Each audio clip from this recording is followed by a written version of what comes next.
Hai Sobat Hijau, pernah lihat mawar cantik, singkong lezat, atau kaktus yang unik? Tahu tidak?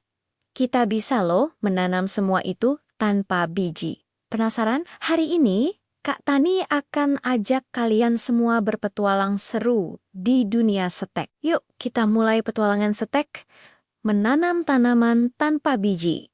Apa sih setek itu? Gampangnya, setek adalah cara menanam tanaman baru hanya dengan menggunakan potongan bagian tanaman induk, misalnya batang, daun, atau akar. Coba bayangkan, kalau kita menanam dari biji, butuh waktu lama sekali untuk tumbuh.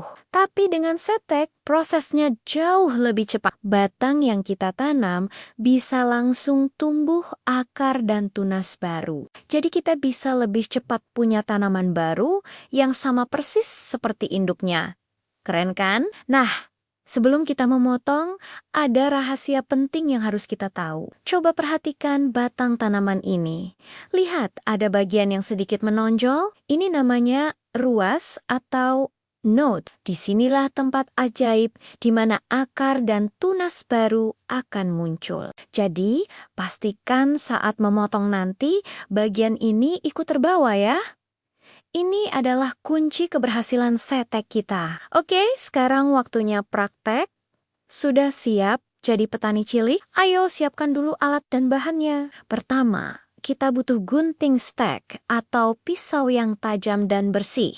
Lalu, siapkan potongan batang dari tanaman induk yang sehat, misalnya mawar atau singkong. Jangan lupa, siapkan pot yang sudah diisi dengan media tanam yang gembur, seperti campuran tanah dan kompos. Terakhir, ini dia bahan rahasia kita, lidah buaya. Lidah buaya ini fungsinya sebagai perangsang akar alami. Lengkap semua? Ayo kita mulai. Langkah pertama, pilih batang tanaman yang sehat, tidak terlalu tua, dan tidak terlalu muda. Ukur panjangnya sekitar 10-15 cm. Langkah kedua, potong batang secara miring ke nopa miring supaya permukaan yang menyerap air dan nutrisi jadi lebih luas. Ingat, pastikan ada minimal 2-3 ruas di setiap potongan ya. Langkah ketiga, buang beberapa daun di bagian bawah batang. Sisakan hanya 2-3 helai daun di bagian atas. Ini penting agar tanaman tidak kehabisan energi untuk fotosintesis dan bisa fokus menumbuhkan akar. Langkah keempat, ambil gel lidah buaya dan oleskan pada bagian bawah batang yang tadi kita potong. Ini akan membantu merangsang pertumbuhan akar baru dan melindunginya dari jamur. Ajaib kan? Langkah kelima, tancapkan batang ke dalam pot yang sudah kita siapkan. Tekan-tekan sedikit tanah di sekelilingnya agar batang berdiri kokoh. Setelah ditanam, jangan langsung dijemur di bawah matahari terik ya. Letakkan pot di tempat yang teduh, tapi tetap terang. Siram secukupnya, jangan sampai terlalu basah atau kekeringan. Jaga kelembapannya supaya akarnya cepat tumbuh.